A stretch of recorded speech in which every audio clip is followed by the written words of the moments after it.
aula sendo gravada a partir de agora.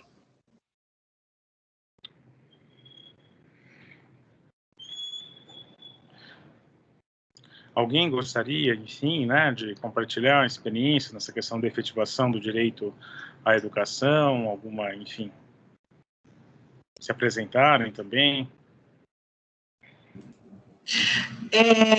Deixa eu só dar algumas encorajadas, eu acho que na turma. Acho que é muito importante a gente ter esse feedback.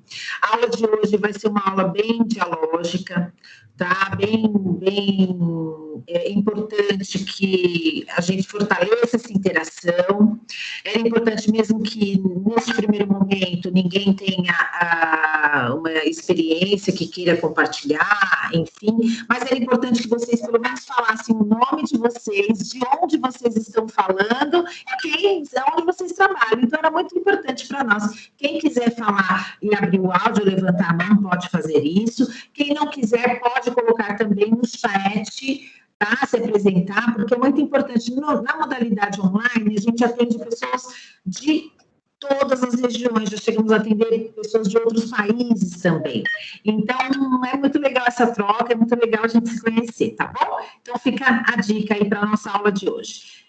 O Saulo levantou a mão, professor Silvio. Perfeito. Acho que é o primeiro que levantou. Saulo, por gentileza. Boa tarde a todas e todos, é com imensa satisfação que eu estou participando desse curso. Quero, né, parabenizar aí na figura da professora Samira e do professor Silvio pela excelente condução. Já tive a oportunidade de participar de outros eventos da Escola de Gestão e Contas, e é sempre uma enorme satisfação, os eventos são sempre super qualificados, então está sendo uma experiência muito prazerosa. Já tive a oportunidade de participar com vocês e é sempre um aprendizado, uma aprendizagem muito grande. Eu sou advogado, mas eu trabalho com educação, e a educação tem um significado muito importante na minha vida.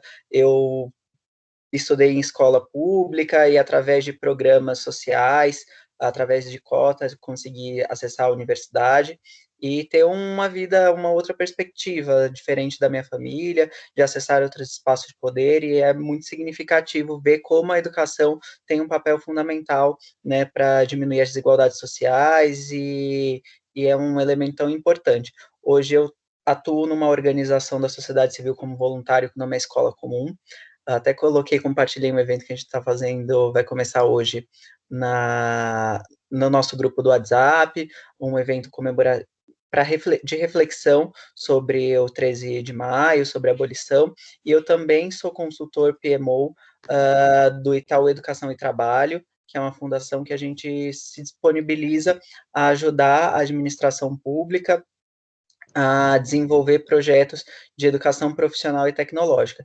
E hoje eu estou atuando junto com o estado da Paraíba, que tem uma atuação assim incrível, o segundo estado que já tem a segunda maior rede de escola em tempo integral e de EPT, e a gente, né, está conseguindo desenvolver um trabalho muito significativo.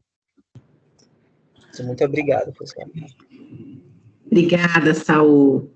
Professor Silvio, tem a próxima que levantou a mão aqui, a Daniela. Isso, Daniela. Daniela, a gente, um ajuda o outro, quem não visualizar uma coisa vai tocando aqui. Obrigada, viu, Saul? Daniela. Muito obrigado. Vocês estão me ouvindo? Beleza. Sou a Daniela, sou professora da Rede Municipal de Língua Portuguesa. Agradeço muito pela oportunidade de cursar esse curso. Eu não estive presente no primeiro dia, mas estive depois. Estou muito feliz pela oportunidade. E sobre o direito à educação, acho que eu vou lançar uma provocação. A gente está tendo uma participação muito ruim assim dos alunos, mesmo os que estão vindo presencialmente, mas sobretudo aqueles que estão na modalidade remota. E eu estava refletindo como a educação parece não ser tida como um direito, um bem, não é valorizado pelas famílias. É essa impressão que a gente está tendo, a gente que está na ponta, assim. Então, gostaria só de colocar essa provocação, assim, né? A educação ela não é vista ainda, não é entendida como um direito por toda a sociedade, né? Isso é muito lamentável. E é isso, gente. Obrigada. Obrigada, colega de trabalho. Nós vamos falar um pouco sobre isso, viu, hoje, Daniela? Vamos dar uma pincelada importante aí no que você está trazendo para a gente, viu? É super importante essa observação.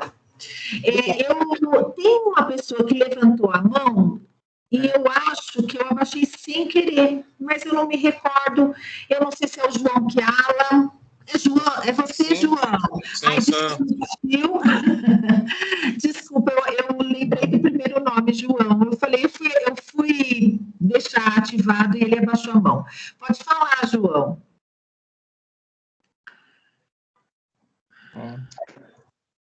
Bom, meu nome é João Chiala Capaz, eu sou angolano, né? E eu me interessei por curso, né? Porque eu pesquiso também na área de educação e atualmente sou mestrando no programa de políticas públicas na Federal do ABC, né? Então, foi por indicação também de um dos meus professores, inclusive vai dar aqui aula, o professor Salomão. Então, hoje também é meu primeiro dia, né? Aqui no curso, entrei na plataforma e eu senti a ausência da referência bibliográfica, né? Porque eu só encontrei o PowerPoint da última aula, né? Que é o ponto que eu queria colocar. Talvez esteja lá, mas não vi. E também dizer que se tem algum grupo de WhatsApp, né? Ainda não estou incluído, né? Caso tenha, né? Bom, quanto à questão da educação, né, o direito à educação, eu queria tocar mais, né, na perspectiva atual, né, da pandemia, porque entende-se que, de um lado, tem forças que têm dificultado, né, o acesso à educação, olhando assim, por exemplo, a questões de recursos, né, tem pessoas que não têm recursos ou meios para poder acompanhar as aulas nesse tempo de pandemia. E precisa-se de uma força que poderia impulsionar o direito à educação e acesso para todos, né? Então, são mais questões que eu poderia assim, frisar nesse primeiro momento. E, de antemão, obrigado, né, por estar aqui e acompanhar o curso. Obrigada a você, viu, João? Seja bem-vindo. Se tiver qualquer dificuldade, a gente está à disposição. Silvio, você quer se reportar ao chat? Tem bastante observação ali, tá bom? Sim, Samira, se você pudesse colocar, acho, talvez o fone, eu acho que o áudio ficou um pouco melhor. O pessoal até estava comentando ali no chat, se for possível. Muito obrigado. Eu estou acabando de registrar aqui, para não me perder, já tem bastante já no chat, deixa eu só fazer agora aqui no chat, né, a primeira aluna, enfim, né, colega, né, enfim, nós estamos todos aqui, ou muitos somos professores, ou pelo menos somos colegas no sentido da busca de uma educação melhor, de aprender, de trocar ideias, enfim, né. Que ela é professora, enfim, Vanessa de Oliveira, né, sou professora da Rede Municipal de São Paulo. Seja muito bem-vinda, Vanessa, como todos os demais e as demais. Nós temos também a Renata Mori, que é São Paulo, capital, não tenho experiência na área, fiquei 22 anos na área comercial e agora estou cursando serviço social. Acho que também o que mostra que a educação é uma questão de interesse de toda a sociedade, enfim. Seja muito bem-vindo, enfim, como os demais. Nós temos também o Thiago Joel Gonçalves, o restante do sobrenome não me aparece aqui no chat, enfim. Boa tarde, pessoal, me chamo Thiago Joel, tenho 28 anos, sou bacharel em Direito, atuo no terceiro setor em uma ONG e resido no estado do Rio Grande do Sul. Ótima aula a todos. Seja muito bem-vindo. É muito bacana sabermos que nós temos, enfim, alunos, né, internacionais, enfim, alunos fora do Brasil e alunos dos mais distintos, né, recantos aí do Brasil, estados do Brasil. Isso é uma coisa que muito nos honra, porque a gente acha muito importante também essa troca de experiências, né. Nós temos também a Sandra Masson, de São Paulo, capital, que é pedagoga e advogada e servidora na Secretaria Estadual da Educação e Coordenadoria de Orçamento e Finanças, né? Nós temos também aqui a Mariana Scafariello, muito prazer, também sou professora da Rede Municipal de São Paulo, me chamo Mariana, estou na Prefeitura há 4 anos, né? O Fábio Sakata, sou aluno de licenciatura Letras, A Marina, né, você falou uma questão aqui do áudio, né, estava com eco. Nós temos só fazendo o teste, melhorou? Melhorou. Porque eu coloquei o fone. Melhorou. Melhorou? Tá ok, obrigada. Melhorou. A Mini, boa tarde, sou professora contratada pela rede estadual, tecnóloga pela FATEC e licenciada em letras pela Universidade Cruzeiro do Sul. Acredito que muitas crianças estão vivenciando um processo de exclusão digital durante a pandemia na rede pública, apesar dos esforços do governo em termos, né, de oferta de recursos, né? O Rafael desejando boa tarde, a Flávia, boa tarde. Deixa eu ver se tem mais, enfim, melhorou, dando um feedback aqui que melhorou, né, com o áudio aqui. Eu acho que são esses, né, as apresentações que nós temos aqui no chat. Perfeito.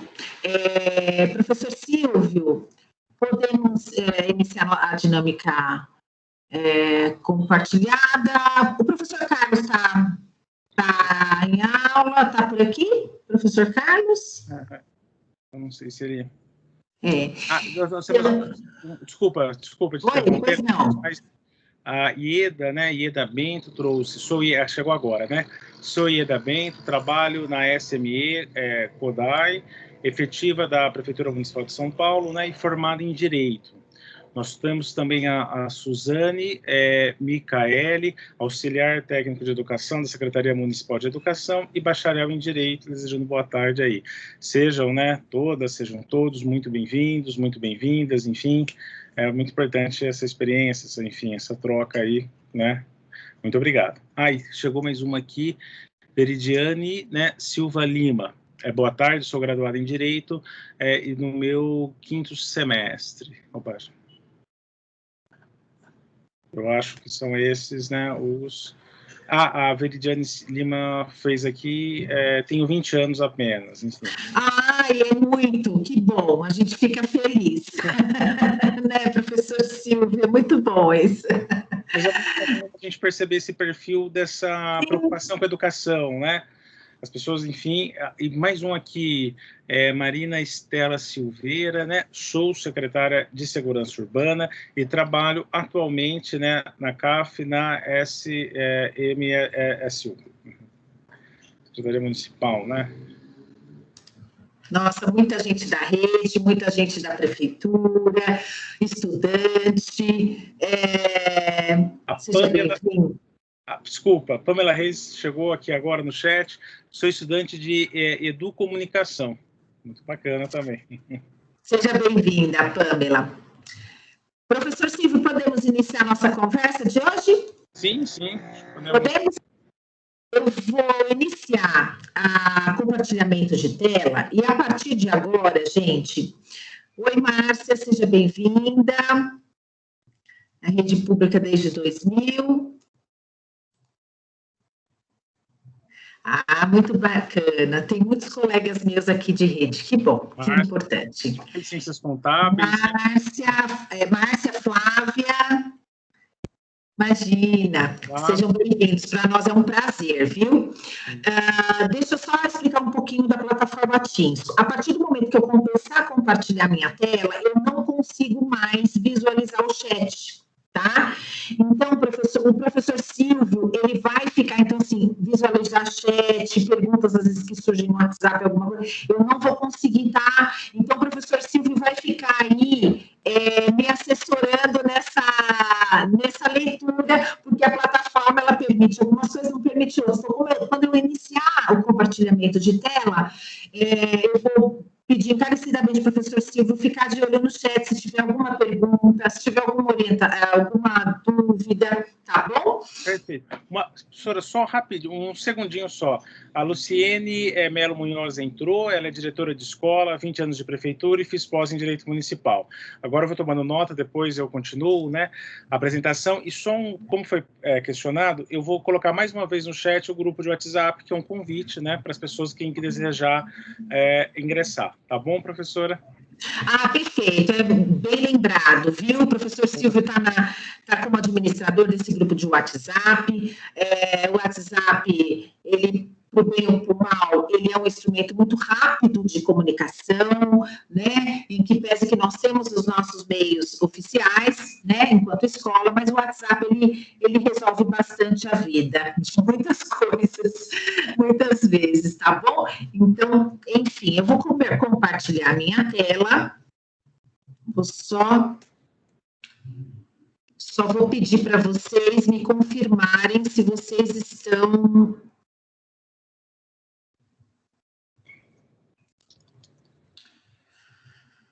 Vamos lá.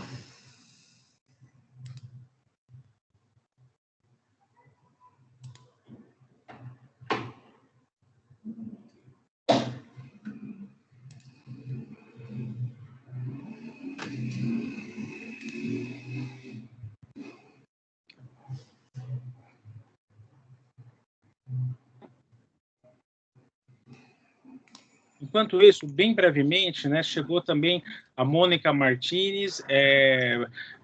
Sou Mônica Martins, trabalhei durante 30 anos na educação, em Taboão da Serra, me aposentei, atualmente estou disponível no mercado, meu objetivo é ouvir um pouco e me atualizar sobre as questões de inclusão nesse momento de pandemia. Me preocupo com as dificuldades de aprendizagem, como serão superadas com as aulas remotas, ensino EAD, em específico as crianças mais vulneráveis. Muito obrigado, Mônica. E a Ieda, sobre a questão do material, o material fica, né, disponível no sistema, ali no Moodle e tal, e nós também, de uma forma suplementar, aos que, né, desejarem participar do grupo de WhatsApp, também é enviado ali. Tá bom, pessoal?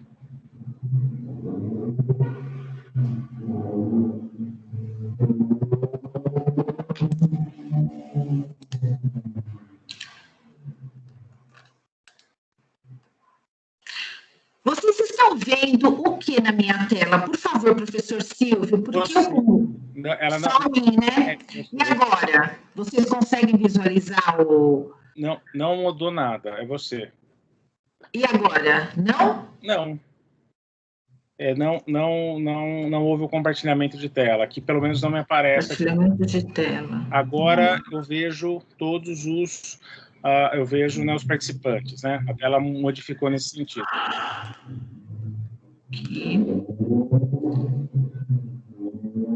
E agora? Agora sim, agora não está no modo exibição, mas me aparece já os slides, está compartilhando a tela. Eu não consigo ver vocês, tá, pessoal? Eu não consigo nem visualizar vocês e nem olhar o chat. Então, se tiver alguma falha de comunicação, se tiver, eu vou precisar ser avisada no áudio. Tudo bem, professor? O som está muito ruim, Samira. Tá ruim? Tá. E agora, melhorou? Não, ele está ecoando. Talvez seja porque será que agora? E agora? Não? Peraí.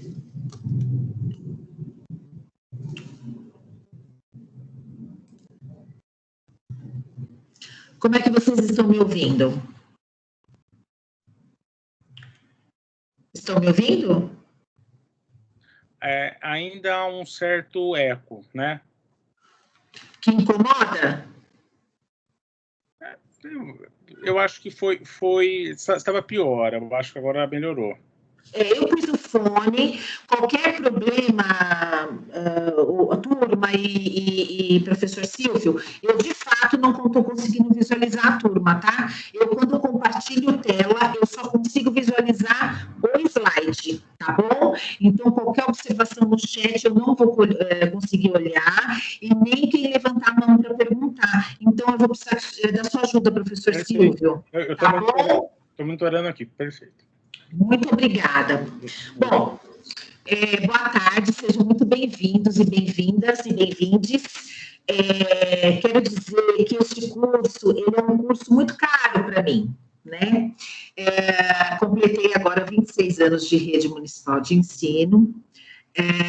Tenho bastante colegas aqui, eu fico muito feliz de estarmos mais próximos. Esse curso é um curso de sensibilização num momento tão delicado, não é? Em várias áreas, inclusive na área da educação. E a proposta desse curso é nós termos levantarmos reflexões, tá? Reflexões importantes em vários aspectos, reflexões que a gente possa... nós não temos o objetivo aqui de trazer respostas, tá? Até porque acho que quem tem a resposta no momento como nós estamos vivendo hoje, realmente não está tendo o mínimo de sensibilidade para uma situação tão triste, né, que o Brasil está vivendo. Quero iniciar aqui me solidarizando com cada uma de vocês, porque, infelizmente, com uma marca de mais 400 mil mortos, não há como não termos um parente, um vizinho, um tio, enfim, que tenha se acometido pela Covid ou está internado, ou infelizmente faleceu. Então, é uma situação em que nós vivemos muito triste, de pessoas morrendo por uma doença que já temos vacina, né? Então, essa é um momento inusitado. O Brasil, por N razões, não tem histórico nem de guerra, né? Nós não passamos por uma guerra explícita, como nós temos sabido na Europa, que tem um histórico de vários momentos intensos de guerras, o Oriente Médio, que passa por N, tem, infelizmente, um histórico também de guerras muito, muito triste. O Brasil não. O Brasil, a nossa guerra sempre foi, desde o seu suposto descobrimento, uma guerra mal contada, inclusive pelos nossos livros de história, não é? Então, quero dizer para vocês que, primeiro, nós vamos... Como é que vai ser a dinâmica da minha reflexão aqui? Nós vamos sobrevoar, pincelar alguns momentos importantes da nossa história da educação pública brasileira, tá? Para revisitar os princípios da educação pública brasileira. E por que revisitar? E por que a importância de revisitar esses princípios? Nós precisamos ter Marx falava muito isso, né? Um distanciamento crítico das situações, para que a gente possa refletir e fazer o que Paulo Freire nos indicou, e diz a tão bela ação, reflexão e ação. Tá? Então, revisitar não significa aprofundar naqueles momentos históricos, mas trazer princípios importantes para que a gente possa tentar refletir de forma mais conceitual sobre o momento que estamos vivendo. Por que essa revisitação ela é importante? Ela é importante porque nós não podemos retroceder naquilo que a gente já avançou. E a educação pública brasileira, ela é uma referência, né? Nós estamos falando de um país continental, sim, não é? Nós estamos falando de um país que ele ficou colonizado por mais de 200 anos, não é? E que o suposto descobrimento dele foi à custa de muito sangue do nosso povo, não é? E essa trajetória é uma trajetória interessante, porque ao mesmo tempo que o nosso país ele tem uma história relativamente nova, não é? Porque se nós nos reportarmos, por exemplo, a países que são que têm uma relação da memória, uma relação cultural, uma relação de patrimônio mais profunda, nós vamos, se a gente se reportar, por exemplo, a Portugal, a gente vai falar de patrimônio histórico, lá você fala de um prédio de 1000 anos, né? Aqui no Brasil, quando a gente fala, olha, aquele prédio foi tombado porque ele tem 200 anos, porque ele tem 300 anos. Isso faz uma grande diferença. Por que eu trago isso? Porque nós precisamos elevar a nossa autoestima brasileira. Porque só elevando a nossa autoestima brasileira, nós conseguiremos sair dessa, não é? Outro aspecto muito importante da construção e do direito efetivo da educação é que essa construção, ela nunca foi tênue, ela nunca foi calma, ela nunca foi tranquila. todo o processo da educação brasileira, ele passou e teve relação intrínseca com os movimentos sociais. Não é? Aquilo que, por exemplo, na época dos jesuítas, que a gente não chamava de movimento social, porque o que a gente entende como movimento social hoje é outra coisa, né? Mas a educação brasileira, ela teve e tem uma relação muito próxima com a construção do Estado brasileiro. Do Estado brasileiro enquanto nação, do Estado brasileiro na construção dos seus direitos sociais fundamentais. Então, não tem como nós não falarmos dos dias atuais sem nos reportarmos minimamente, porque vai ser uma revisitação muito rápida, né, desse processo todo histórico, porque não é a proposta aqui a gente aprofundar, e nem temos tempo para isso precisamos de um outro curso e mais um curso, enfim, mas a ideia é essa. Então, é muito importante iniciarmos esse nosso momento, esse nosso encontro de hoje, vislumbrando essas reflexões, tá bom? Então, como que a gente vislumbra essas reflexões? Revisitando alguns marcos históricos, trazendo alguns conceitos importantes, já eram consolidados, né, no Estado de Direito, após a nossa Constituição de 88, e a educação, a construção da educação pública brasileira, não só na sua formatação, não só na sua grade de disciplinas, não só no seu tempo escolar que foi determinado, ela sempre caminhou conjuntamente com os governos que estavam ali naquele momento. Tá? O que isso significa? Significa que nós precisamos rever os nossos paradigmas do que significa ideologização da educação. Tá?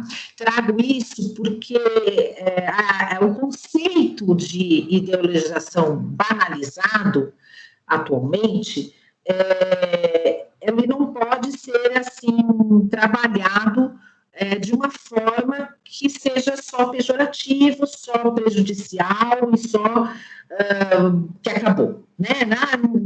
Tudo acabou. Outro aspecto importante, então nós falamos da construção da educação pública brasileira, nós falamos também da construção de que caminhou junto com o movimento histórico e político do momento do país, então nós falamos também, agora nós vamos falar de alguns recortes que nós vamos apresentar aqui também, tá? Nós vamos sobrevoar alguns princípios aqui legais. Por que a gente fala da legislação? Por que para nós, então vai uma pergunta que antecede, não é? Por que nós falamos em legislação? Por que nós falamos da importância da nossa Carta Magna, da Constituição Federal? Por que a sociedade brasileira diz isto, não é? Nós vivemos numa sociedade heterônima. Nós não vivemos numa sociedade autônoma. E a forma de garantia de direitos é, sim, a legislação. Leis, decretos, enfim, tá? Quero deixar bem claro que não sou da área do direito, tá? Eu sou pedagoga, mas eu quero dizer para vocês, olha, por que nós vamos nos reportar a algumas legislações específicas? Nós vamos nos reportar a algumas legislações específicas porque nós vivemos numa sociedade heterônima. Tá? Então, uma sociedade que ela tem uma dependência e as normas, elas são feitas por outros. Então, alguém, um corpo representativo, então nós temos o Senado, nós temos o Congresso, nós temos a Câmara, nós temos os estados, nós temos os municípios, que eles são pessoas que a nossa sociedade é pautada na democracia representativa e eles são representantes do povo, né? A nossa democracia, ela é representativa, tá? Em sendo uma democracia representativa, esse corpo de pessoas, de agentes públicos, enfim, legislativo, executivo e judiciário, que é a tríade, não é? Uma tríade importante de garantia do Estado de Direito, ele é responsável pelas regras, pelas normas, né, que vão pautar o comportamento, o papel, o direito e o dever do cidadão naquela sociedade. No caso, nós vamos falar do Brasil. Tudo bem? Quanto a por que fiz esse início de conversa com vocês? Porque pode ser que vocês falem, olha, mas por que tá... Não, nós vamos revisitar coisas importantes e vamos refletir sobre isso, vamos refletir juntos, tá? Tudo bem até aqui, pessoal? Alguma dúvida com relação a essa primeira parte? Lembrando que eu não estou vendo ninguém, tá? Eu só estou vendo o slide. Bom, então, para começo de conversa, nós tivemos aí, entre os anos de 1549 e 1759, uma educação com a finalidade da conversão para a fé católica. Olha como isso é tão forte na nossa história, tá? Esse início, né, desse imbricamento da religião, né, de uma forma violenta, né, aos indígenas, porque os indígenas, eles tinham suas práticas religiosas, inclusive outras crenças, outros deuses, outras formas de praticar sua fé. Então, imagine, vocês já refletiram como é que foi esse momento? Imagine assim, todo mundo chegando nas caravelas e chegando aqui no Brasil, eles chegaram todos com flores, os portugueses estavam muito amáveis com os indígenas, não foi isso? Foi isso, gente? Foi super tranquilo, enfim, né? Esse momento da história do Brasil foi um momento altamente agressivo, altamente violento, à base de muito sangue, não é? Então, isso deixou, sim, sequelas, tá? Então, guardem aí com vocês. Lá na frente, nós vamos falar sobre laicidade, a importância da laicidade na educação pública. Então, vamos guardando aí. Olha só, houve esse momento agressivo, enfim, os indígenas foram dizimados, gente, né? Não tem como a gente falar outra coisa aqui. E aí, sim, o Marquês de Pombal tem um histórico, os jesuítas foram expulsos, aí iniciou o ideal da educação laica. Em 1888, foram criadas as escolas técnicas, as militares, as de direito e medicina. A nossa primeira Constituição, ela foi, em 1824, foi a que previu a educação primária gratuita para todos os cidadãos, mas ela não foi muito frutífera, ela não conseguiu consolidar muito e continuar essa ideia. Em 1827, a Lei de Primeiras Letras previa a criação de escolas com propósito de alfabetização em todas as cidades, vilas e localidades. Olha, nós estamos falando do século XIX, tá bom? Aí nós vamos falar, assim, rapidamente, volto a dizer, são apenas apontamentos de momentos históricos, tá? Então, em 1931, após a ascensão de Getúlio Vargas, por meio da Revolução de 30, foi criado o Ministério dos Negócios da Educação e Saúde Pública. Então, ele já começou a tomar a educação, ela já começou... Olha que interessante, o nosso primeiro ministério, ele chamava Ministério dos Negócios da Educação e Saúde Pública. Olha que importante isso. Então, guarda aí para a gente conversar depois sobre isso. Então, momentos importantes.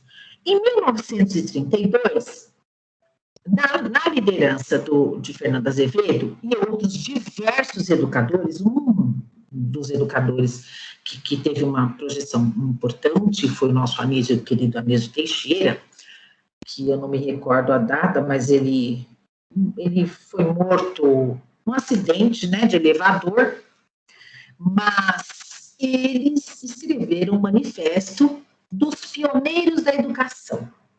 Gente, leem na íntegra, o manifesto é curtinho, ele é um manifesto extremamente importante para a educação, tá? Para essa reflexão, porque ele é um manifesto que ele deu um tom para a construção da educação pública brasileira até os dias atuais.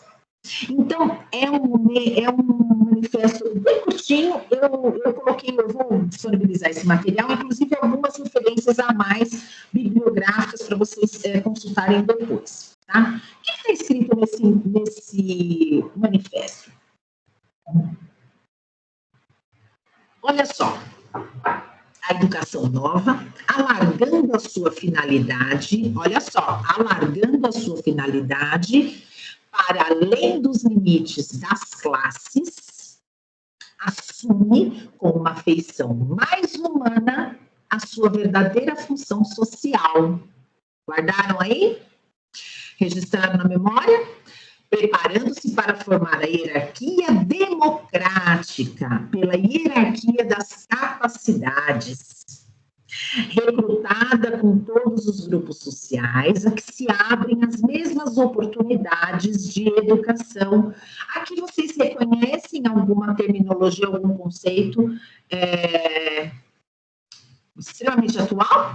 Vocês estão reconhecendo algum...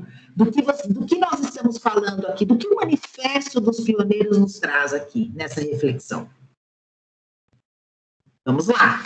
Recrutadas em todos os grupos sociais a que se abrem as mesmas oportunidades de educação. Então, nós estamos falando aqui de equidade.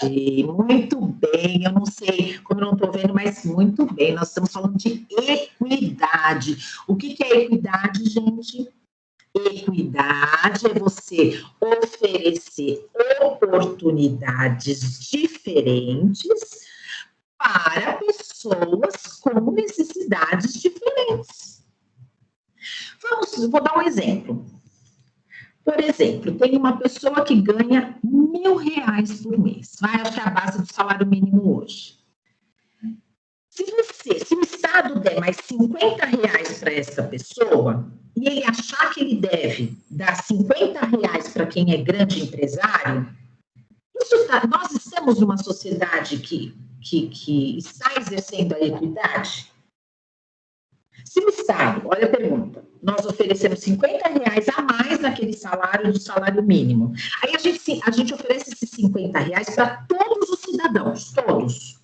Quem detém grandes fortunas, quem não detém, enfim. Nós estamos tratando a sociedade com equidade? Pergunta. A sociedade está sendo justa? Porque ela está dando R$50 para todos os cidadãos? Está sendo justa? Não está, não é? Quem detém grandes fortunas precisa dos R$50? Pergunta. Não precisa. Não é verdade? Então, eu não posso pegar esses R$50 que deveria ser para todos os cidadãos e dar 100 para quem ganha o salário mínimo e não dar nada para quem tem grandes fortunas? Isso é equidade. Então, a gente tem que guardar esse conceito é extremamente importante para a construção da educação pública brasileira, tá, pessoal? A equidade. E aqui também traz, assim, imbricado, um outro conceito muito utilizado ultimamente, né? Mas guardem aí com vocês. Esse conceito da equidade, ele derruba o conceito da meritocracia, correto? A meritocracia trabalha com o quê? A meritocracia, ela trabalha, quanto mais o indivíduo, para ele ascender socialmente, vai depender do indivíduo. O papel do Estado, ele é praticamente nulo. Então, vamos lá. Quando quem trabalha com uma sociedade que tem equidade, precisa de um Estado forte. Quem acredita numa sociedade com meritocracia, precisa de um Estado fraco. Ficou confuso? Ok? Vamos lá. Então, vamos lá. Equidade, Estado forte. Meritocracia, o Estado é mínimo, o Estado que não precisa ser fortalecido, ele pode ser esvaziado, ele pode ser, né? Então, os dois conceitos, eles estão imbricados, tá bom? Bom, ela tem, continuando no Manifesto dos Pioneiros, ela tem por objeto organizar e desenvolver os meios de ação durável com o fim de dirigir o desenvolvimento natural e integral do ser humano em cada uma das etapas do seu crescimento. Lembra alguma coisa aí para vocês, essa frasezinha do Manifesto dos Pioneiros? O Estatuto da Criança e do Adolescente. O Estatuto. E lembra alguma ação, está na memória de vocês, alguma ação efetiva, uma ação de política pública efetiva que tem essa concepção do desenvolvimento natural e integral do ser humano? Em cada uma das etapas e de seu crescimento, vocês lembram de alguma instituição, algum projeto, alguma coisa? Vem à memória de vocês alguma coisa? Não? Pois bem, então guardem aí.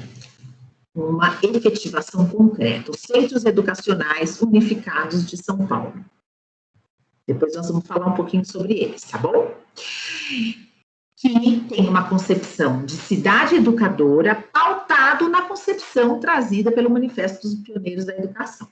Bom, então guardem aí também. Tá? Essa é uma das ações, uma das ações de políticas públicas concretas, e citei São Paulo porque a maioria aqui de nós, tem muita gente aqui da rede, e a maioria de nós é de São Paulo, então eu citei os Centros Educacionais Unificados, que são pautados nessa característica do desenvolvimento natural e integral do ser humano em cada uma das suas etapas de seu crescimento. Vamos lá.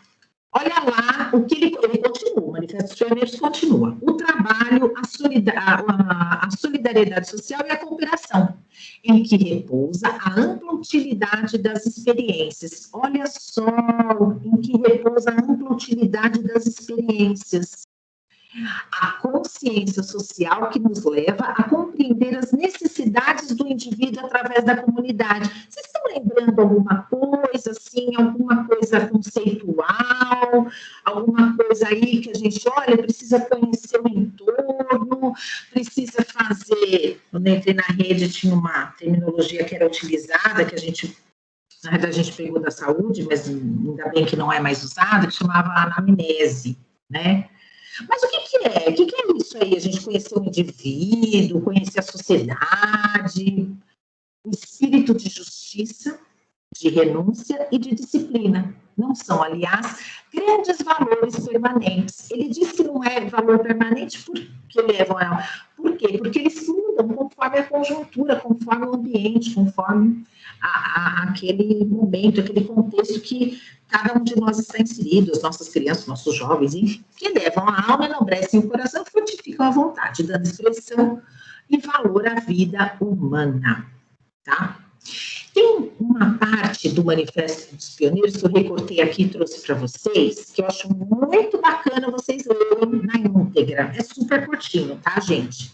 Mas é muito bacana, muito importante. É ali que nasce a laicidade, a gratuidade, a obrigatoriedade e a coeducação. Esses conceitos, eles estão muito bem definidos ali no Manifesto dos Pioneiros, tá? Então, a laicidade, né? Olha o quão importante é nós batalharmos por um Estado laico. Eu tenho muita dificuldade de compreender, em que pese que a decisão de ter uma religião é uma decisão de fórum íntimo de cada ser humano. Isso não está sendo discutido, perfeito? Então, cada um vai ter a sua opção, mas o Estado, ele só garante a diversidade da escolha religiosa se ele for laico. Certo? Eu não sei se vocês acompanham um pouco, mas eu vou contar uma experiência que tem o governo libanês. No governo libanês, lá tem eleições altamente complexas, enfim, é uma composição política bem complexa, bem delicada, bem difícil. Mas vamos aos fatos simples. No Líbano é o seguinte, tem as eleições. Na hora de compor o governo, você compõe o governo de acordo com a sua facção religiosa, tá? Então, por exemplo, no Líbano, em sua maioria são sunitas, então eles têm uma boa parte dos cargos, né, do governo. Tem os xiitas, que é uma parte que são em menor quantidade, tem os maomitas, tem os baronitas, enfim. Estou dando esse exemplo, por quê? Porque lá não é um Estado laico. Lá é um Estado que de acordo... Lá as pessoas que são sunitas, xiitas, elas não podem andar nas mesmas ruas, entendeu? Elas têm bairros específicos, é um apartheid ali completo, e é um país extremamente pequeno, tá? É um país muito pequeno. Para você ser, tem mais libaneses no Brasil do que no próprio Líbano, certo? Então, olha só que complexidade isso. Então, e a importância de defendermos veementemente, sem dúvida alguma, a laicidade do Estado. Por quê? Eu não considero, por exemplo, o Estado político libanês tão tranquilo, não sei vocês, mas lá não, né, não dá para ter. Então, por que a gente tem que defender com veemência a laicidade? Porque é ela que garante a diversidade. Não podemos ter dúvidas disso. E olha que o manifesto dos pioneiros é de 1932. Tudo bem? Gratuidade. A gratuidade, hoje nós chamamos de educação básica, né, que envolve educação infantil, ensino fundamental e ensino médio. À época não se tinha essa composição, mas se tinha uma coisa importante que era a obrigação, já trazia em si esse conceito da obrigação do Estado, dever do Estado, né, oferecer educação gratuita, certo? A obrigatoriedade, né, que aí a gente pode entender de várias maneiras, né, a obrigatoriedade do Estado, a obrigatoriedade das famílias enviarem as crianças à escola, a obrigatoriedade de daquele, né, enfim. E a coeducação, que a coeducação é aquele conceito que você pode compartilhar com outras áreas, tá? Então, tudo bem até aqui, pessoal? Tá? São reflexões bem importantes que eu gostaria que vocês prestassem atenção, e a lição de casa é ler o manifesto dos pioneiros. Vamos lá. Em 1948, olha só, a Declaração Universal dos Direitos Humanos, no seu artigo, define que todo indivíduo tem direito à educação. Nós, Manifesto dos Pioneiros, em 32. Só em 48 a Declaração dos Direitos Humanos trouxe novamente aqui, olha o conceito. A educação deve ser gratuita, ao menos ao que se refere ao ensino elementar, né? Que suponho que seja, a gente supõe, trazendo para o nosso momento de hoje, a nossa educação básica e fundamental.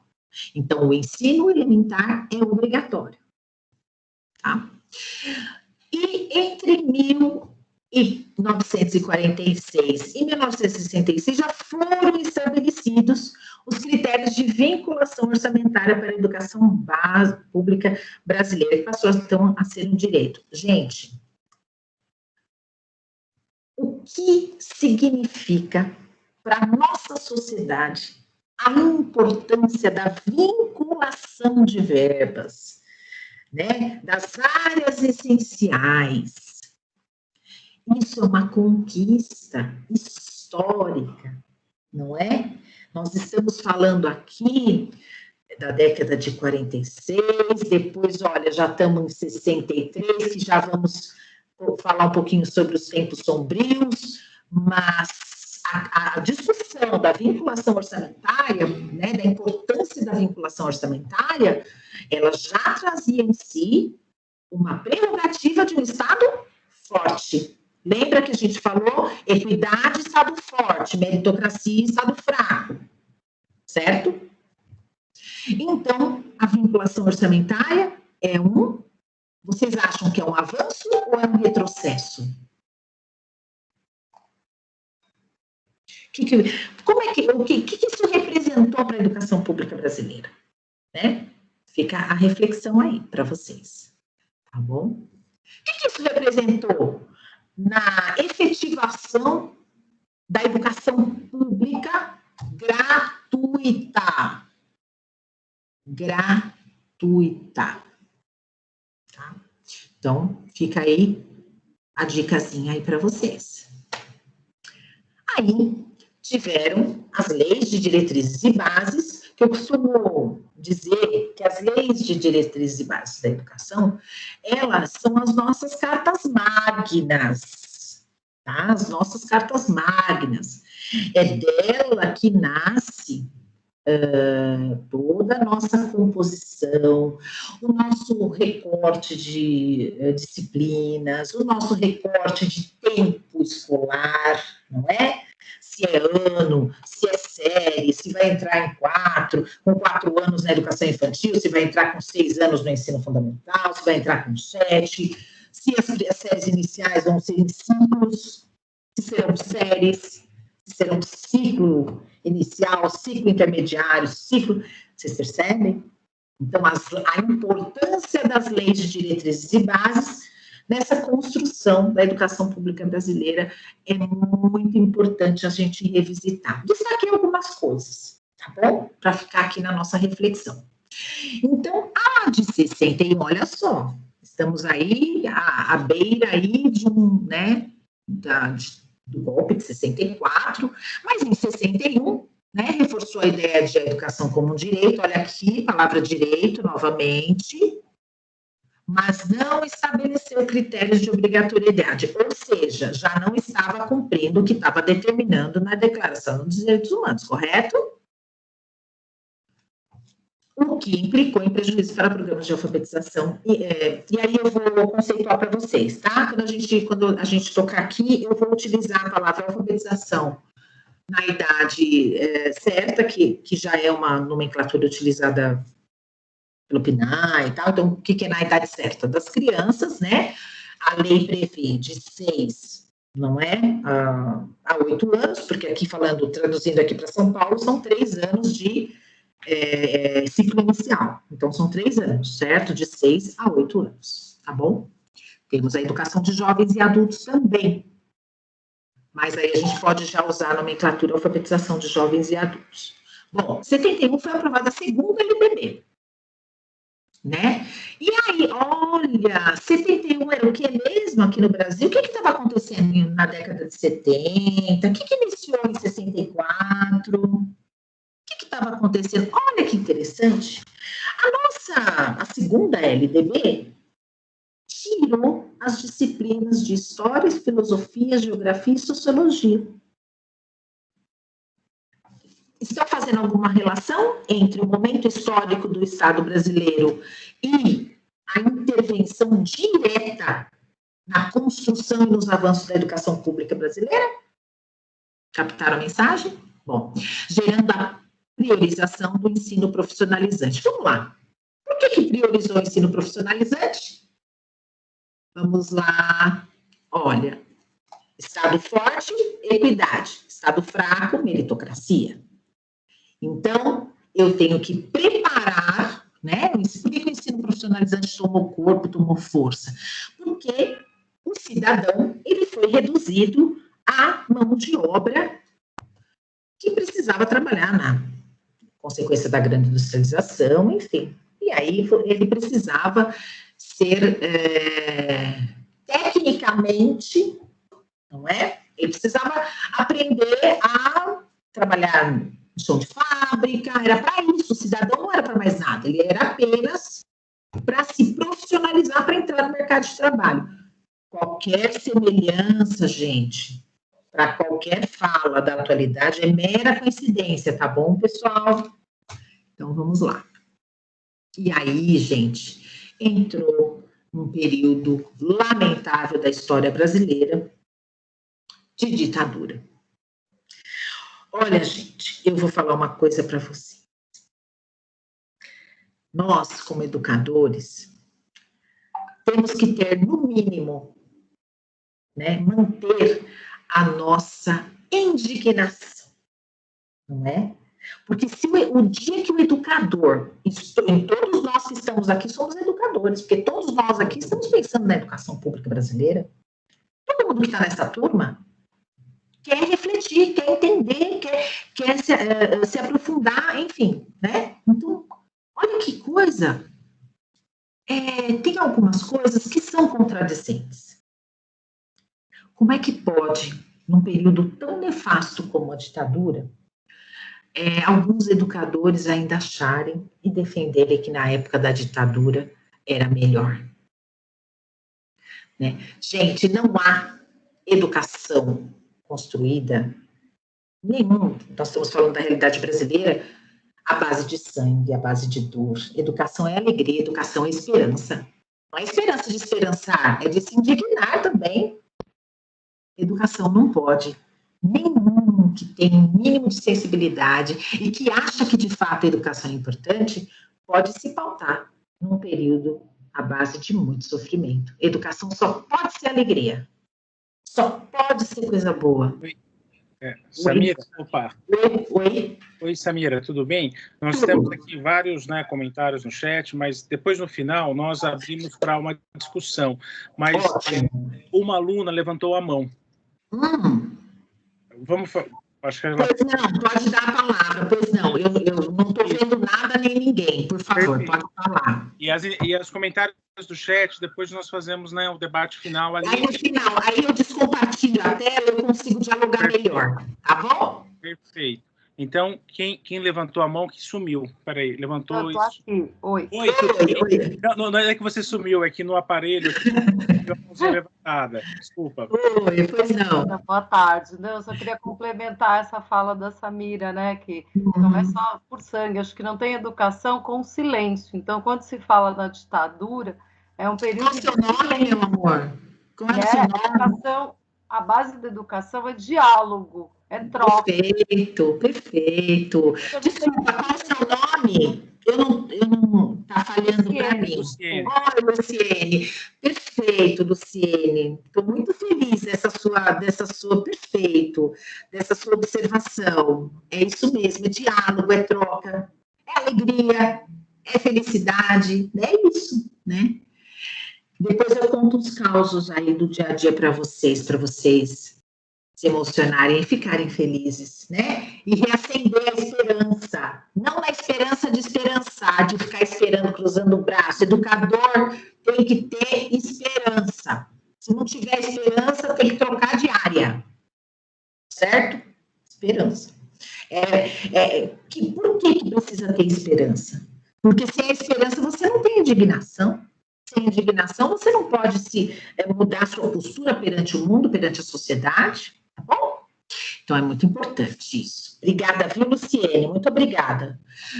Aí temos a nossa lei de diretrizes e bases, que eu recordei também, trouxe aqui para vocês a reflexão, que é a educação. E a lei de diretrizes e bases, ela foi promulgada em 96, a nossa Constituição é de 88, então olha um período grande de construção até a lei ser aprovada. Nesse período grande, foi um período muito importante para o Brasil, que foi um período de redemocratização, de fortalecimento dos movimentos sociais.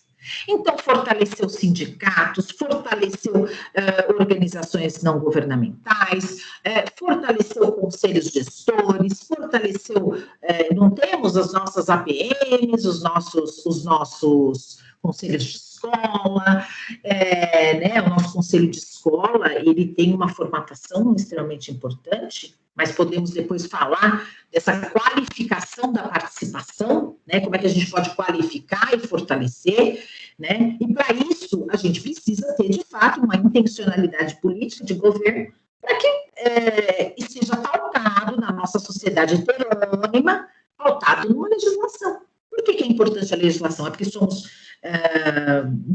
se não tiver na lei... Não, se não tiver na lei, não tem direitos. É essa sociedade que está constituída para nós. Nós estamos falando de uma sociedade heterônima, tá bom? Então, a lei, a LDB, ela traz aqui para a gente. A educação, olha que coisa, que avanço. Dever da família e do Estado. inspirada nos princípios de liberdade e nos ideais de solidariedade humana. Tem por finalidade o pleno desenvolvimento do educando, o seu preparo para o exercício da onde, gente, lembra que a gente falou olha só que diferença, para o exercício da cidadania e a sua qualificação para o trabalho. Qualificar para o trabalho é diferente de ensino profissionalizante, gente.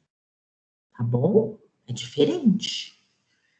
Tá? Precisamos, sim, a LDB traz para nós o preparo para o exercício da cidadania. Nós precisamos estar com isso na ordem do dia, para qualquer etapa da educação pública brasileira.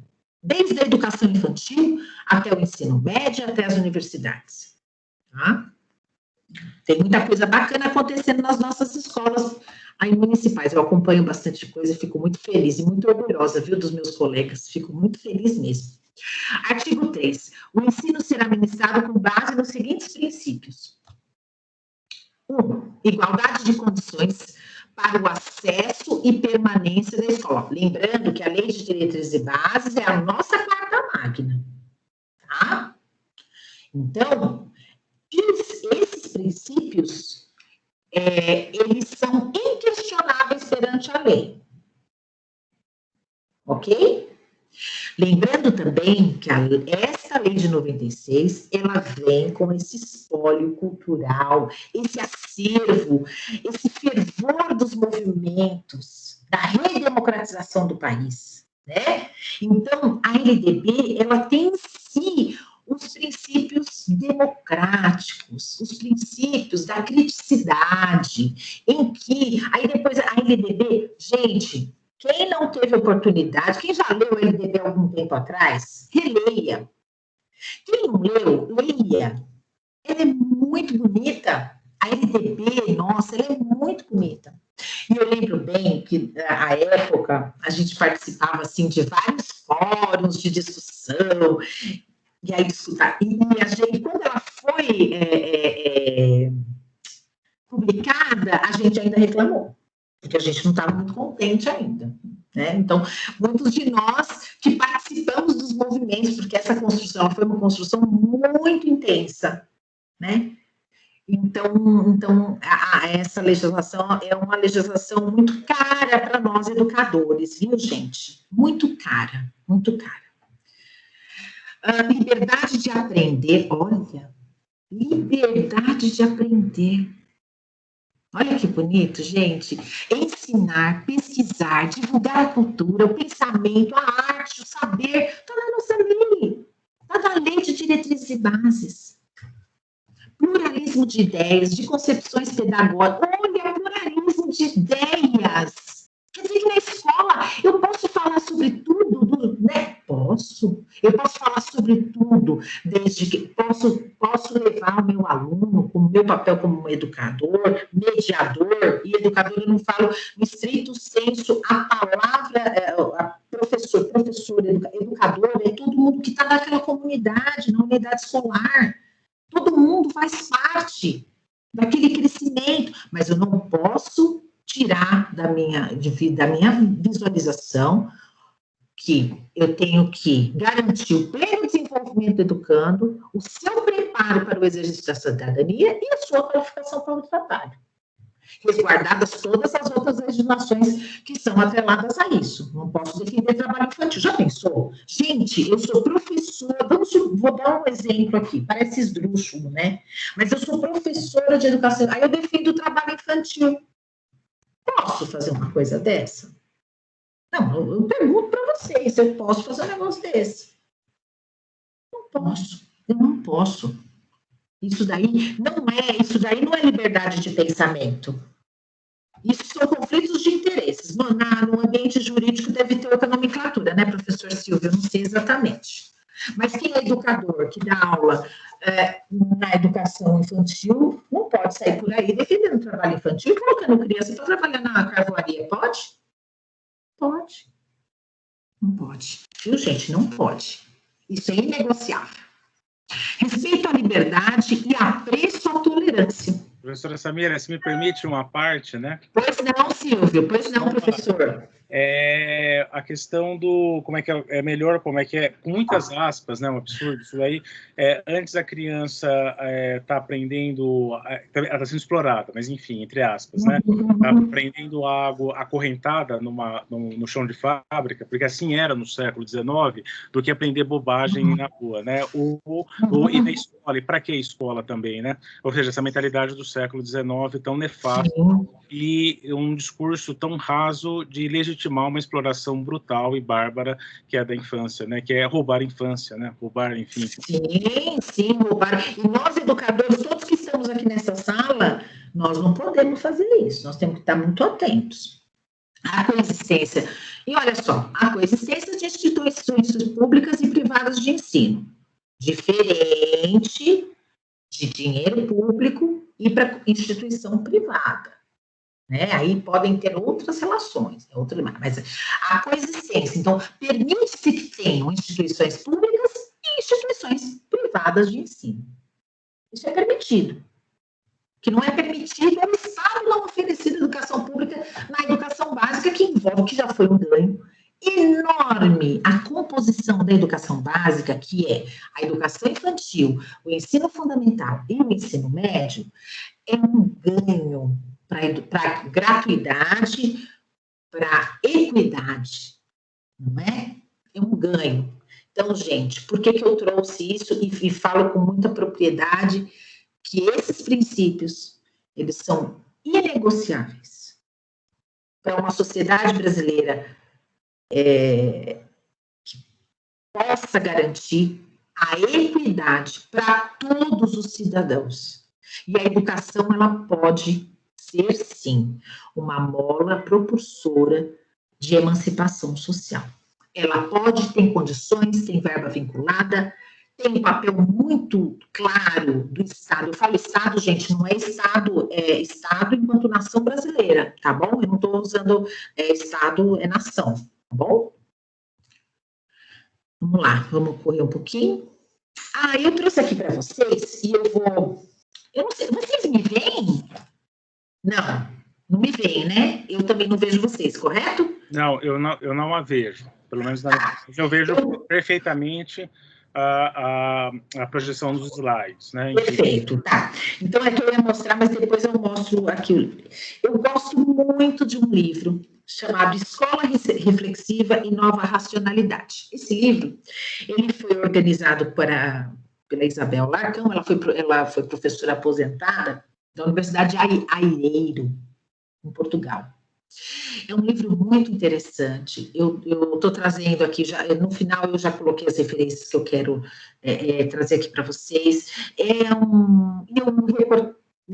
Eu subtraí coisas que eu acho muito, muito importantes, muito significativas, muito fortes, né? Que ela traz no livro dela.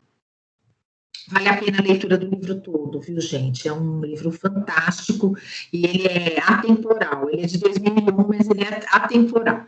Uma organização reflexiva, flexível, resiliente, é uma organização inteligente, na qual todas as pessoas são livres, responsáveis e funcionam em uma relação de confiança, de empatia, de solidariedade, de entreajuda, em qualquer nível do sistema ou da realidade, como algo que lhe é próprio, em que os sucessos nos resultados não são alheios a ninguém, e sim partilhado por todos. A escola tem a função de preparar cidadãos, mas não pode ser pensada apenas como o tempo de preparação para a vida. Ela é a própria vida, um local de vivência da cidadania.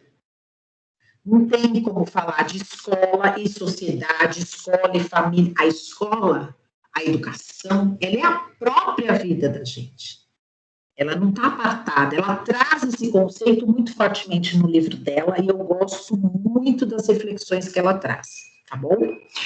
Depois, quando eu parar de compartilhar, eu mostro para vocês aqui. Algumas experiências de efetivação de educação para se inspirar. Eu trouxe aqui 3... Eu quero que vocês olhem essas experiências de efetivação um distanciamento correto, né? Em 76, na década de 90, quem é um pouquinho antes, já pega um pouco que o idealizador da Escola da Ponte. A Escola da Ponte é uma inspiração, né? Foi um projeto piloto criado lá em Portugal, José Pacheco,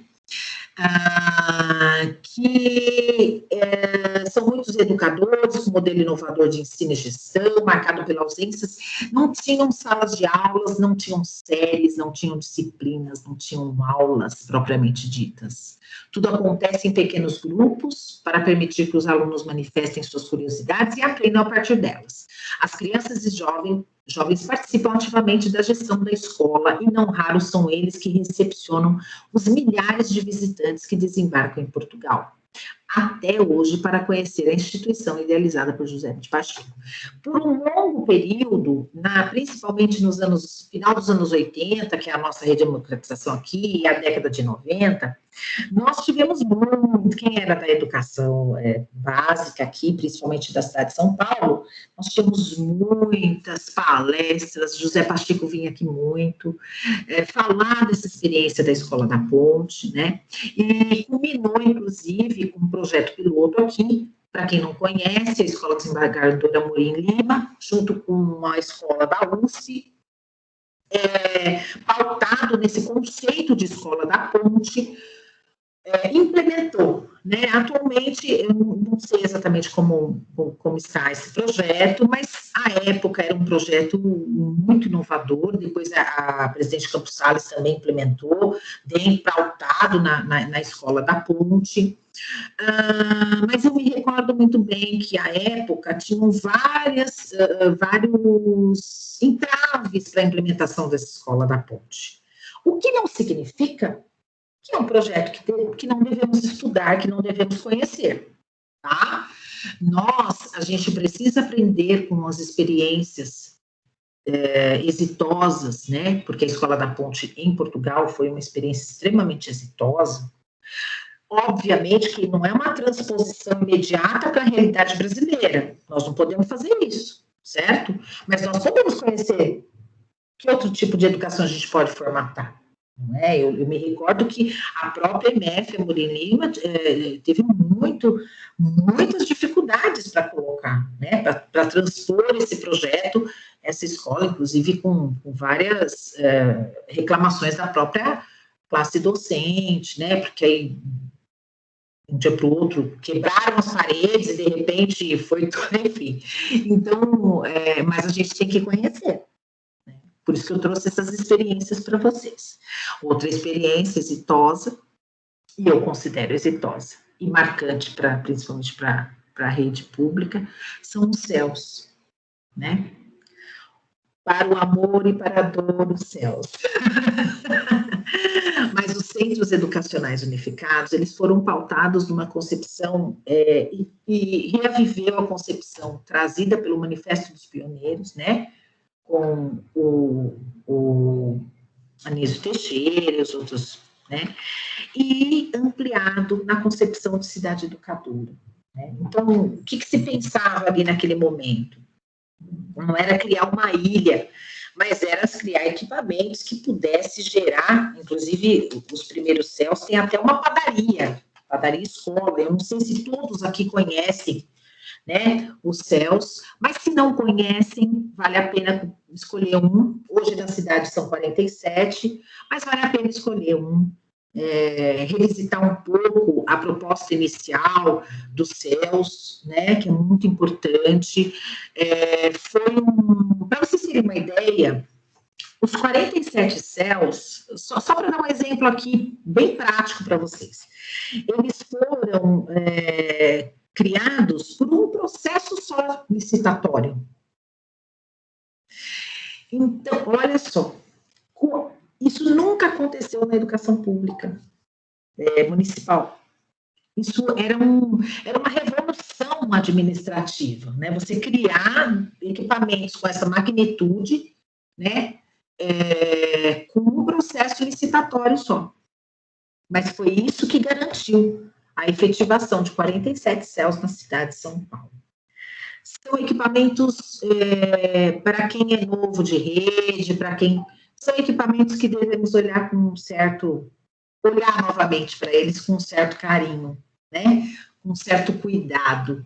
São equipamentos que poderiam, sim, ser realocados no seu caminho inicial para que a gente possa minimizar o sofrimento dessas nossas crianças que a gente atende na educação pública, né? E falo aqui especificamente de São Paulo, porque é uma experiência exitosa estar aqui em São Paulo. Com certeza outras cidades também têm outras experiências, tá? Mas venham, eu gostaria que vocês vissem esse projeto com outros olhos.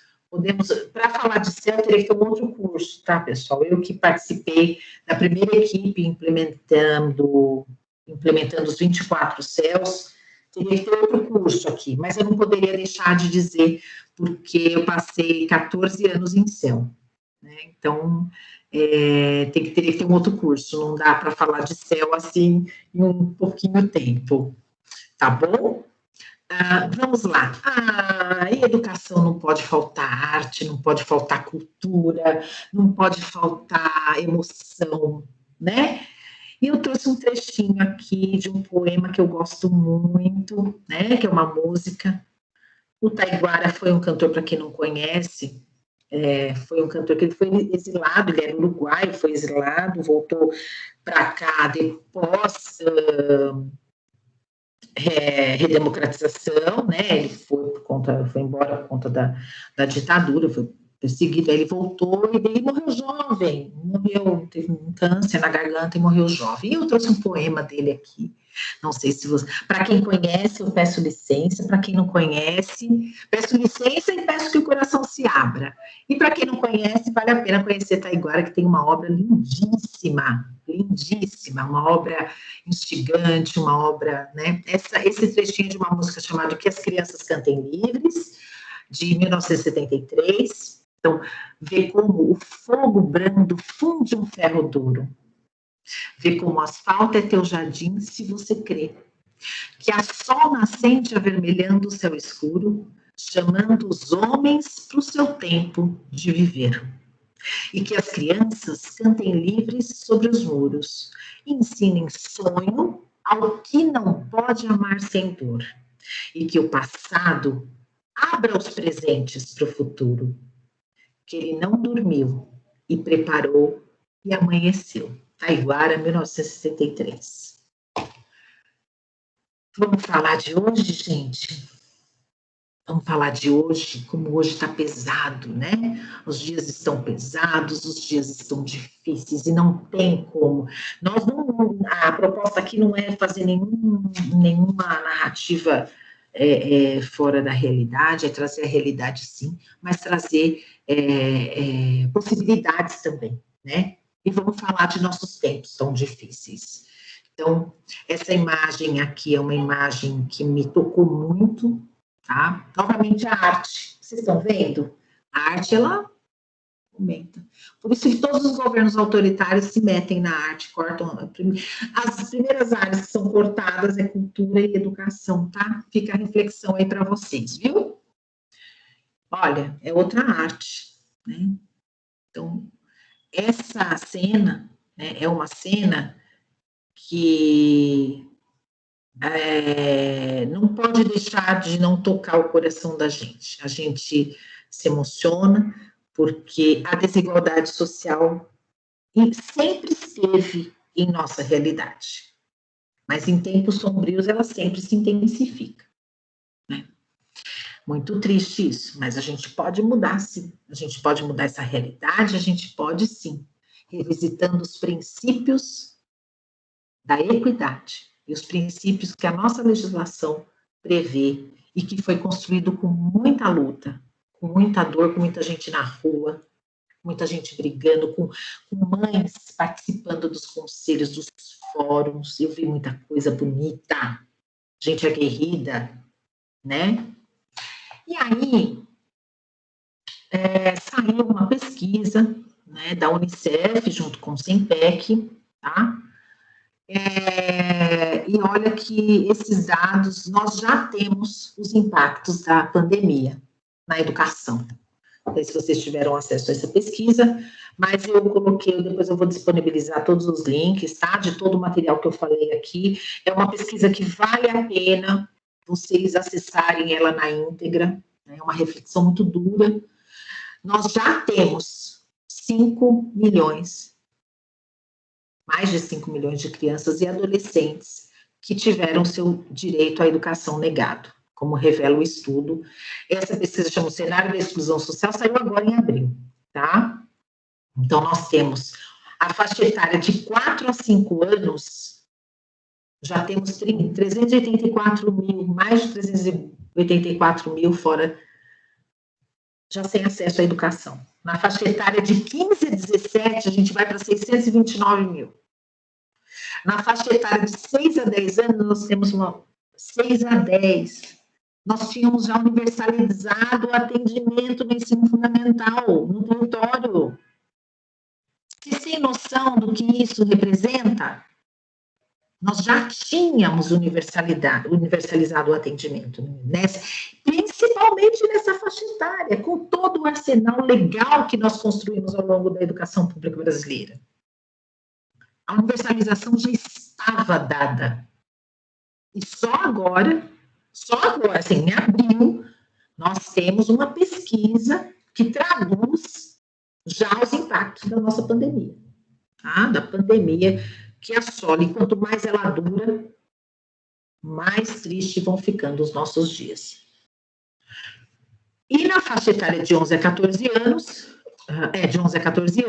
já temos aí mais de 59 mil sem acesso à escola desde 2019. Aí o diretor da pesquisa traz um conceito, ele traz uma reflexão e uma definição na realidade. A exclusão da escola tem uma correlação muito alta com as fontes de desigualdades tradicionais, de gênero, de raça, urbano e rural, etc. Mas o estudo mostra que o mais grave é a desigualdade econômica. Como a pandemia tem um efeito sobre a renda e o desemprego, isso pode se agravar e levar ao aumento da deserção escolar. Isso reforça a importância de programas de complementação de renda como Bolsa Família. Quem diz isso é o diretor de pesquisa da Simpec, o Romualdo Portela de Oliveira. Vocês sabiam que na Austrália todos os cidadãos lá recebem Bolsa Família? Que chamam de renda cidadã? Hashtag fica a dica da reflexão. Bom, eu trouxe um conceito aqui para vocês, eu não vou dar spoiler da aula da Nina, da próxima aula que nós temos, que vai ser maravilhosa, eu não vou dar spoiler, mas eu vou já trazer é meu papel aqui trazer inquietação para vocês. Então, eu vou trazer aqui um conceito que é recente. Quem trouxe esse conceito foi o editor-chefe da revista científica The Lancet, né, o Richard Horton. Vale a pena ler o artigo, está muito interessante também, vale a pena ler o artigo todo, tá bom, pessoal? Ele traça um quadro muito bacana. E ele considera que vivemos em uma sindemia, que não representa uma simples alternância de terminologia, e sim entender a crise de saúde que vivemos a partir de um quadro conceitual mais amplo, para encontrarmos soluções mais adequadas. Diz Horton que existe o SARS, que é o Covid, né, que é o próprio vírus, e, por outro lado, uma série de doenças não transmissíveis. Na realidade, o conceito ele se traduz assim: existe o vírus e existem comorbidades, não só de saúde, mas também comorbidades de desigualdades sociais, que somadas, a gente já não está falando mais de uma pandemia, e sim de uma sindemia, que é a conjunção de várias anomalias, que elas podem ser vinculadas à área da saúde, como elas também podem não ser vinculadas à área da saúde. Por exemplo, a fome é uma comorbidade. Assim como a obesidade também é uma comorbidade, assim como a desnutrição é uma comorbidade. Então, por isso que ele defende que não é apenas uma mudança de terminologia, não é só chamar de pandemia para sindemia. Ele defende que, como existe uma comorbidade que foi acentuada com a Covid, então nós podemos sim e devemos já pensar com outros parâmetros dentro de uma sindemia, porque quando você pensa, é diferente, quando você vai programar políticas públicas, você tratar como uma pandemia e tratar como uma sindemia. Então ele fala, no artigo dele fica muito claro isso, e é muito interessante. Então, ele fala, é uma série de doenças não transmissíveis, né? A obesidade não é transmissível, a fome não é transmissível, enfim. E esses dois elementos, eles interagem com o contexto social e ambiental, caracterizado por uma profunda desigualdade social. Tá? Não importa quão eficaz seja um tratamento ou quão protetora seja uma vacina, a busca por uma solução puramente biomédica contra a Covid vai falhar, a menos que os governos elaborem políticas e programas para reverter profundas disparidades sociais. As nossas sociedades nunca estarão verdadeiramente protegidas da Covid-19. Aqui. Enfim, essas referências são as referências bibliográficas complementares, para além daquelas que estavam disponibilizadas na ementa completa do curso, tá? Vou colocar no Moodle também, vou colocar aqui também no chat para vocês, tá bom? E agora eu vou descompartilhar a minha tela, vou conseguir visualizar vocês, mas eu vou pedir uma gentileza. Eu vou descompartilhar, deixa eu colocar aqui. Espera aí. Aqui. Vocês estão me vendo? Sim, sim. Sim. Eu vou pedir só uma licencinha, que eu vou... É muito rápido, gente. Enquanto vocês podem se inscrevendo com o professor Silvio, é bem rapidinho, eu vou pedir uma licença para vocês, só um minuto. Tranquilo. Nós temos aqui vários comentários, né? Nós temos aqui vários, depois a gente podia fazer um apanhado geral. Se o professor Carlos, que quiser, enfim, fazer seus comentários, né? Que nós temos ainda 20 minutos, 18 minutos de aula aí. Vou passar a palavra para o professor Carlos e depois a gente faz um apanhado, né? Eu acho que geral desses vários comentários muito ricos, muito pertinentes que nós temos aqui no chat, que eu estou aqui monitorando e tomando nota aí. Professor Carlos, por gentileza, né? Professor... Eu só queria parabenizar a Samira pela exposição dela. Eu acho muito interessante essa visão histórica, eu acho que isso nos dá densidade quando a gente está pensando sobre qualquer fenômeno institucional que a gente esteja analisando, e muitas das considerações dela... Travou um pouquinho, muitas das considerações aí para mim travou. Talvez alguma questão com a conexão. Eu não sei se foi só para mim. Vocês estão ouvindo? Não, está travado. Travou, realmente travou, tá? Porque a minha preocupação era comigo. Eu acho que talvez ele tenha caído ou alguma questão, né? Vamos aguardá-lo, então, voltar. Enquanto isso, né? Enquanto o professor Carlos volta, porque né, acho que está travado para todo mundo. Acho que não estou interrompendo ele, não. Enfim, pode ser a chuva, né? Aqui também está chovendo aqui. Oi, Samira. Voltei, gente. Obrigada, viu? Samira, o professor Carlos ele estava falando, aí ele travou. Eu acho que caiu a conexão dele, né? Então, deve ter caído porque eu não consegui. Voltou, professor. Tá. Olha, tá me ouvindo? Sim, agora sim. Eu estava vendo e ouvindo vocês perfeitamente bem, então acho que é uma sabotagem da Microsoft, viu? Que assim, você congelou e tanto a imagem e o seu som também. Acho que a última palavra foi considerações, me parece, que a última palavra... Engraçado porque o meu link não caiu, não. Acho que foi censura, exatamente, foi censura. Não tem problema, porque justamente a Microsoft está ouvindo a gente aqui. Bom, pessoal, brincadeiras à parte. professor. Não. Mas tudo bem, a gente não tem nada a esconder. Não, eu apenas estava dizendo que muitas das considerações que a Samira fez, inclusive resgatando falas importantes aí do próprio Anísio Teixeira, enfim, coincide muito com a minha visão a respeito de todo esse processo que nós estamos passando e dos desafios que nós temos à frente.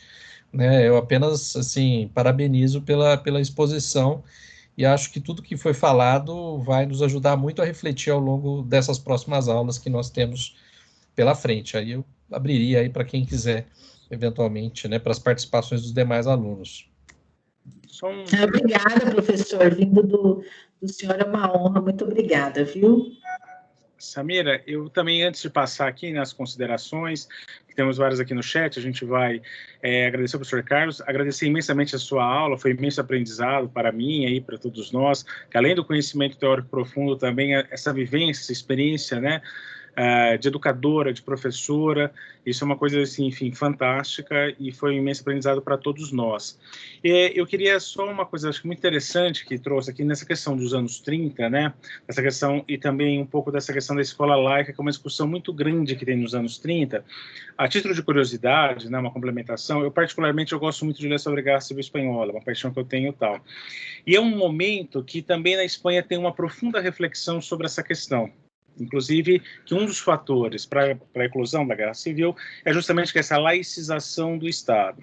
Mas não é só a República, a Segunda República Espanhola traz isso, mas um ponto também que é extremamente complexo é a educação. É você dar uma educação laica, e isso é um fator assim, de um debate muito intenso no parlamento, então é um debate muito interessante que a Espanha tem, né, nesse momento também. Exemplo também do voto feminino, que é mais ou menos na mesma época no Brasil e na Espanha, enfim, e são países também que estavam numa tentativa de uma modernização nesse momento aí, com todas as questões, enfim, os problemas e tal, mas enfim, isso é uma outra discussão. Aqui no chat, acho que talvez seja interessante, até pelo avançar do horário, quando a aula é muito boa, a gente tem muitas intervenções, a gente tem muitos comentários, tentando aqui fazer, né, só queria antes de tudo, porque é uma apresentação, né, você começou a falar, ela veio depois. Então, o Rafael Fittipaldi, ele se apresentou, que é professor do Ensino Fundamental 2 e Médio, da Prefeitura de São Paulo, advogado e pedagogo. Eu ia faltar dessa apresentação, né, e aí são vários comentários que está trazendo sobre a questão da meritocracia, né, eu vou tentando, que eu acho que, se eu ler todos, eu acho que não vai dar tempo de discutir por causa do avançar do horário. Então, tentando aqui, né, fazer um pouco essa questão dessa síntese aqui. A questão da meritocracia, essa questão de, assim, a discussão também sobre a questão orçamentária, que se traz muito, em que medida, obviamente, que se deve sempre pensar na eficiência dos gastos públicos, mas chega um momento que é recurso também, né? Claro, pensando na eficiência, o bom gasto do dinheiro público, isso é mais nós, né? Estamos, enfim, no Tribunal de Contas, isso é um valor, enfim, fundamental, mas também se sabe que há um limite nisso, e uma hora é uma questão de ter recursos, enfim, né? A questão, né, da ação de grandes fortunas, a questão da meritocracia, depois acaba se correndo do Estado para a economia não quebrar, depois citou a crise imobiliária, né?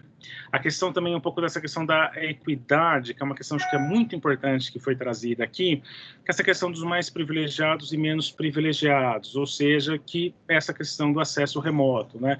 Ter internet de banda larga, ter aparelhos, uma tecnologia, um aparato para essas aulas, enfim, para essa dinâmica funcionar dessa exigência da pandemia.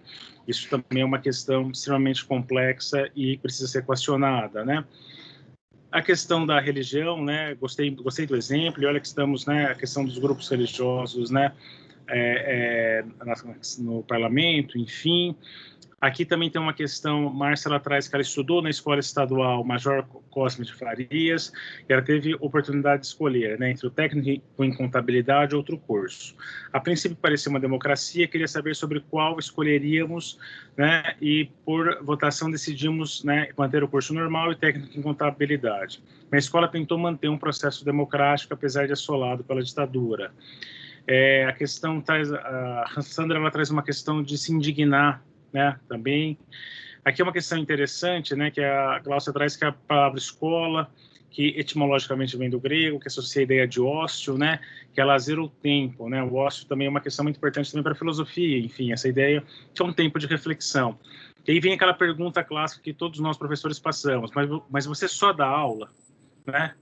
Ou se não, uma outra pergunta também, ainda nessa escola, quando eu comecei a fazer a minha pós-graduação no mestrado, eu tinha uma vedação formal de dar aula. Eu tinha que ser pesquisador, né, por causa da minha bolsa em tempo integral.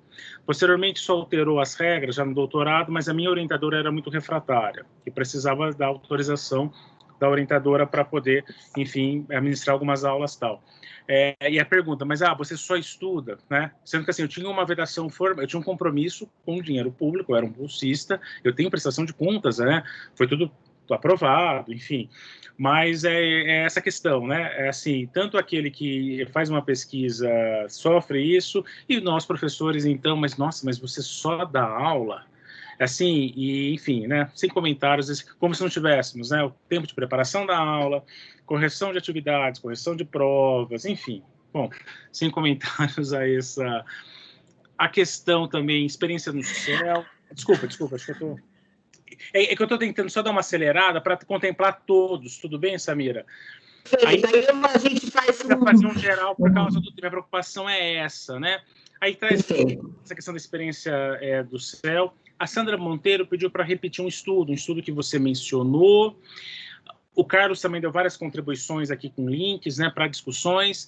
E aqui também traz a Marina traz. Ela tem 2 filhos em escola estadual, 7 e 10 anos. Muito triste ver o esforço das professoras e a ausência das crianças na aula, seja ela online ou presencial. Isso dói meu coração.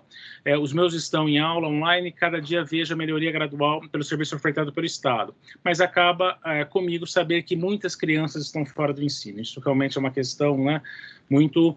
E aí eu acho que a gente pode partir aí para o debate, porque senão a gente não vai conseguir, né? Tem essa questão de um comentário sobre o seu gráfico, enfim, né? Como definir, né, quem são os privilegiados sem recair nos discursos de ódio de classe. Pessoal, agora vamos abrir a discussão, senão a gente não consegue, né, fechar. Eu acho que tem alguém que quer verbalizar alguma... que a professora Samira, ela tem que... Eu bombardeei a professora Samira, mas isso também a professora Samira é responsável. A aula, quando é muito boa, traz um monte, enfim, de comentários aqui, e, enfim, né? É um desafio para o mediador. E gratidão pelo imenso aprendizado aí de sua aula, Samira. Obrigada, professor Silvio. Vocês estão me ouvindo bem? Eu vi que tiveram várias reclamações do meu áudio, espero que não tenha tido prejuízos quanto ao compartilhamento do conteúdo. Ele foi melhorando e depois se estabilizou aqui para mim, ele ficou normal. Perfeito. Né? Perfeito. Só para passar, pelo menos foi minha experiência com áudio aqui. Olha, primeiro, gente, eu vou falar uma coisa para vocês. É de imensa responsabilidade recortar e subtrair momentos importantes para uma aula densa, né? Então, sempre sempre vai ter muitas coisas que vão ficar para a gente poder refletir e discutir. E a proposta da aula era mesmo a gente... Obrigada, Marina, obrigada, viu? Eu agradeço, assim, imensamente vocês terem acolhidos essa sensibilização. Eu procurei fazer dessa aula um momento de reflexão, de sensibilização e de reconduzir até a nossa própria indignação. Não é? Eu agradeço todos os comentários, vou procurar responder ao longo do curso, a gente vai estar junto, tá bom? Nós vamos estar juntos aí ao longo do curso, a gente vai procurar, eu vou procurar tentar, talvez a gente não tenha mesmo as respostas. Quero dizer que o professor Carlos acabou já colocando o link aí, ó, já está no chat, o link da pesquisa da Unicef, junto com o CEIPEC, que é uma pesquisa super importante, tá bom? O professor Carlos já colocou aqui. Alguém colocou a questão Questão de classe, professor Silvio, de ódio. Alguém escreveu no chat, não foi isso? Sim. E eu não sei exatamente quem. Há muitos elogios aqui, né? O curso maravilhoso, gostei muito da aula. Obrigada. Só para registrar também. Eu estou tentando, porque são várias mensagens, né? Estou tentando resgatar aqui. Eu estou tentando responder algumas, eu estou um pouco. Eu vou ver se eu consigo responder algumas. Eu quero dizer para vocês que essas reflexões, as reflexões que a gente tem que fazer em momentos tão delicados como este, são reflexões que devem ser pautadas em princípios importantes que não devem ser subjugados para sairmos com êxito de uma crise que surgiu de uma crise sanitária, mas que envolveu, vocês imaginem, nós tivemos famílias inteiras que só sobrou um integrante da família. Como é que nós vamos trabalhar, como é que nós vamos receber essas crianças, não é? Que são com as famílias, tem muitos órfãos, já tem muitos órfãos de todas as idades, educação infantil, em todas as faixas etárias. Como é que o luto não pode estar contemplado dentro do projeto político-pedagógico das nossas unidades? Estou dando um exemplo, tá bom? Então, vocês vejam, assim como várias civilizações, elas tratam o luto, tem N ritos de passagem, né? Os orientais, os africanos, enfim, tem uma valorização dos ritos de passagem, mas em momentos pandêmicos, nós estamos falando de um Brasil que a população demográfica já diminuiu por conta da pandemia. 400 mil mortos é uma cidade, pode ser até um distrito aqui de São Paulo. São Paulo é enorme, um estado enorme, né? Mas a gente está falando de 400 mil mortos, é uma parte de São Paulo que já não existe mais. Então, a proposta é que a gente traga essas reflexões à luz da razão, né? Eu não sei, e aí o professor Silvio conceitua muito bem, né? Eu vou pedir licença, professor Silvio, de usar uma frase que o senhor usa muito em várias situações e que reflete muito bem. Por que a gente faz um resgate da memória, né, histórica? Para que a barbárie não avance. Ou a gente defende uma sociedade civilizada, com menos desigualdades sociais, ou a gente defende a barbárie. Não tem. O que é a barbárie? Nos moldes primitivos. Isso não é um jargão. Isso é conceitual. O que é a barbárie? O que é a antropofagia? Né? Porque senão a gente entra no movimento antropofágico. Né? E aí a gente pode fazer outro curso com isso, porque também dá pano para manga, né, professor Silvio? Mas o que eu quero... Oi, meu bem. Oi. Desculpa, se você me permite, eu tenho um amigo que fala o seguinte, olha, eu atesto. Você foi o primeiro a usar civilização contra a barbárie antes que fosse modinha. Eu tenho um amigo meu que... É verdade. A primeira vez que eu ouvi essa frase foi o professor Silvio que falou. Então, eu pedi licença, tudo bem que não tem... Desculpa.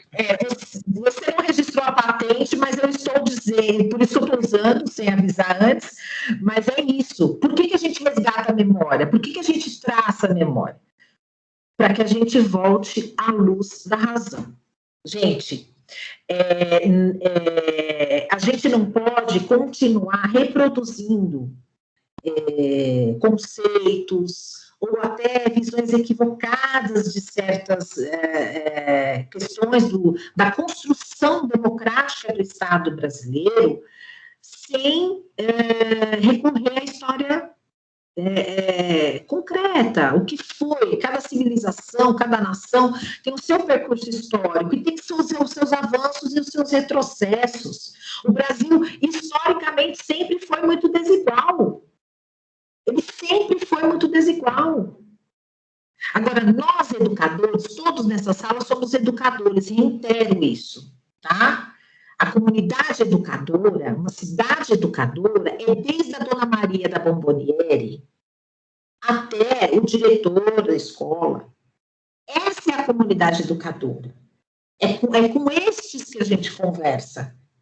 Então, vamos trazer, sim, à luz da razão, as discussões, os conceitos, e sim, garantir o que nós já avancemos. Vocês veem, quando eu falo que já tinha sido universalizado, sim, o acesso a ensino fundamental, e agora nós tivemos um retrocesso concreto, né? Isso é muito delicado. Então como é que nós vamos fazer esses esforços? Qual é o papel, qual é a função social da escola? Eu não tenho resposta de como implementar, né? Eu não tenho resposta. Como é que nós podemos implementar e retomar a escola na sua função social que ela tem? Eu não tenho resposta. Mas a gente pode construir juntos. E a gente pode sair, sim, né? E a gente só pode sair, gente, desse momento caótico com reflexões, com os teóricos, com a ciência. A ciência, ela é a base de tudo, e a educação é pautada na ciência. Quem é alfabetizador, eu fui alfabetizadora há 10 anos, quem é alfabetizador sabe o que é a psicogênese da língua escrita, né? Com a Emília Ferreiro, com a Ana Teberoski. O que representa a aquisição da leitura e da escrita? Né? Então, o que movimenta? Olha, o que é alfabetizar uma criança? Então, são reflexões. Eu quero tocar o coração de vocês para não é deixar de se indignar, mas também recorrer aos conceitos dos nossos teóricos. A ciência está do nosso lado. Vamos refletir. Vamos pensar, gente, vamos refletir, vamos chegar junto, e nós vamos, sim, sair dessa, se a gente não desvirtuar dos nossos avanços que a educação pública brasileira já conquistou, a custa de muita gente morrendo, a custa de muitos movimentos importantes, fóruns, Plano Nacional de Educação, tudo isso foi conquista, gente. De muita gente, de muita luta, de muita coisa. Então, vamos continuar. Beijo no coração de vocês. Vou passar a palavra para o professor Silvio. A gente vai estar junto aí no curso, continuar junto. Eu espero que eu tenha tocado aí, sensibilizado vocês e colocado bastante caraminhola na cabeça de vocês. Um beijo, viu? Professora Samira, gratidão imensa aí, né? Sua brilhante aula, foi um imenso aprendizado para todos nós. Registrar minha gratidão imensa aí a todos aí no chat, aí a todos, né? Pelas intervenções, pelas colocações, enfim, pelas perguntas. Foi também um imenso aprendizado para todos nós. Agradecer ao professor Carlos Soledo também, que está aqui conosco, né? Muito obrigado. Obrigado. Professor Carlos, se quiser ainda um breve comentário, uma finalização aqui também, né? Fica à vontade. O senhor também quer... Silvio, não, estou satisfeito, agradeço muito a participação de todos. Perfeito, muito obrigado. Professora Samira, gratidão imensa e até a próxima, pessoal. Professor Carlos, até a próxima.